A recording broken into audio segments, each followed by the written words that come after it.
السلام عليكم. لا تنسوا الاعجاب بالفيديو والاشتراك في القناة تشجيعا لنا لنستمر بنشر المزيد ان شاء الله. نفتخر بديمقراطية أن لا سيدة في هذه البلاد، أن لا سيدة في هذه البلاد، وأن الشعب هو السيد. نفتخر بكل هذا اليوم ونفتخر به غدا. La question est pour le coach Jamel Belmadi. Bon, premièrement, il y a quelques jours qu'on est là à Douala, on a ressenti un excès de confiance. Premièrement, ça veut dire qu'il va y avoir un deuxièmement. Ah une deuxième tranche seulement. Donc on parle de cet excès de confiance chez les Camerounais. Même la conférence de presse de M. Rigobert Song, il y a 2 heures, on a quelques déclarations. Est-ce que c'est dû peut-être que l'Algérie n'a jamais battu le Cameroun dans les rencontres qui sont contre les 2 équipes? Comment, Jamel Belmadi, est-ce qu'on peut dépasser ça? Et est-ce que ça va être avec nous, cet excès de confiance chez les Camerounais? Je ne sais pas s'il y a un excès de confiance, c'est vous qui le dites.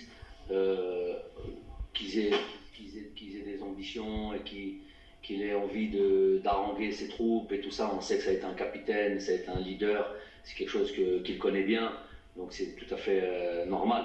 Il est à domicile, il vient d'arriver, il a besoin aussi de surmotiver ses joueurs. Mais je vous dis, l'objectif plutôt de la compétition elle-même, c'est déjà un gros motif de motivation. Donc, j'ai pas envie de dire et analyser ce que Rigobert Song a pu dire, mais voilà, c'est une équipe que l'on respecte évidemment.